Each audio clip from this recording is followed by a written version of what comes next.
Student, welcome to poly electric classes. तो अभी हम ये फिफ्थ थ्योरम पढ़ेंगे और फिफ्थ थ्योरम है क्या, रेसिप्रोसिटी थ्योरम।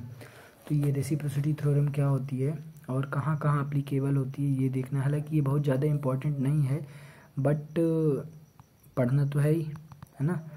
और इम्पोर्टेंट कौन कौन सी जो चार थ्योरम अपन ने पढ़ ली है वही इम्पोर्टेंट है, ये भी है बट ये बहुत कम ही इम्पोर्टेंट है जो आने वाली परीक्षा में, एग्ज़ाम में आपकी ये बहुत ही कम चांस है कि आए। बट देखिए, तो रेसिप्रोसिटी थ्योरम जो है तो ये कहाँ कहाँ अप्लीकेबल होती है। तो देखिए, पहला है यह थ्योरम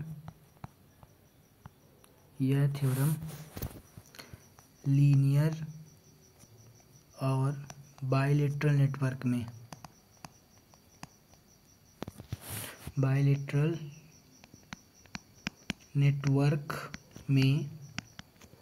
उपयोग होती है। लीनियर और बाइलेटरल नेटवर्क में उपयोग होती है। यह थ्योरम ऐसी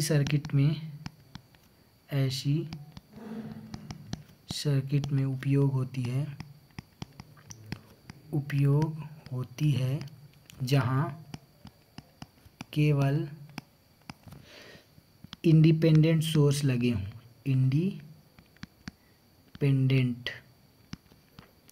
इंडिपेंडेंट सोर्स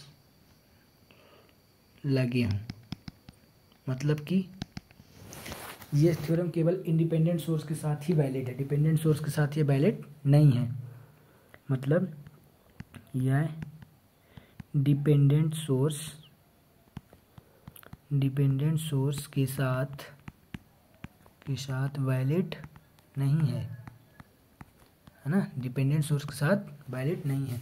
मान लीजिए कोई नेटवर्क है आपका, ऐसा कोई नेटवर्क है,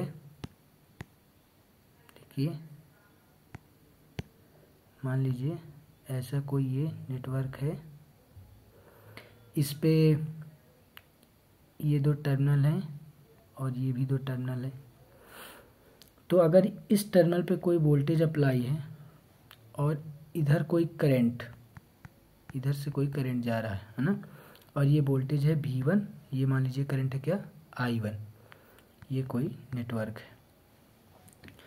तो क्या होगा कि ये किसके इक्विवेलेंट होगा। देखिए, मतलब रेसिप्रोसिटी थ्योरम का मतलब ये होता है कि अगर अब हमारा इधर वोल्टेज था और इधर करंट था, तो ये वोल्टेज को अपन इधर और इस करंट को इधर ट्रांसफॉर्म कर दें, जो कि इसके इक्वल होगा, इन दोनों के रेशियो के इक्वल होगा। कैसे, देखिए ये आ गया वोल्टेज सोर्स और ये अपना आ गया करंट। अगर ये V1 I1 था तो यहाँ अपन दे देते हैं ये I2 हो गया, ये V2 हो गया, एक्साइटेशन है ना। सेम नेटवर्क मतलब जैसा ये नेटवर्क है, सेम नेटवर्क ये भी है, पूरा सेम है, बस इसके सोर्स इंटरचेंज हो गए हैं। ये वाला वोल्टेज सोर्स इधर, ये करंट सोर्स इधर। मतलब ज़रूरी नहीं कि इन दोनों की वैल्यू सेम हो, बट इन दोनों का रेशियो सेम होना चाहिए, है ना। मतलब I1 जो V1 होगा, I1 अपान V1, वो I2 अपान V2 के इक्वल टू होना चाहिए। ठीक, इसके इक्वल होना चाहिए।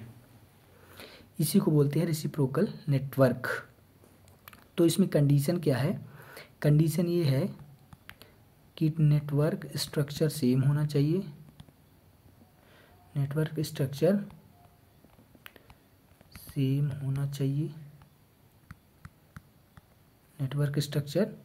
होना चाहिए। दूसरा, इसमें केवल सिंगल इंडिपेंडेंट सोर्स होना चाहिए। इसमें केवल सिंगल इंडिपेंडेंट सोर्स होना चाहिए, है ना। सिंगल इंडिपेंडेंट सोर्स होना चाहिए। अगर थ्योरम में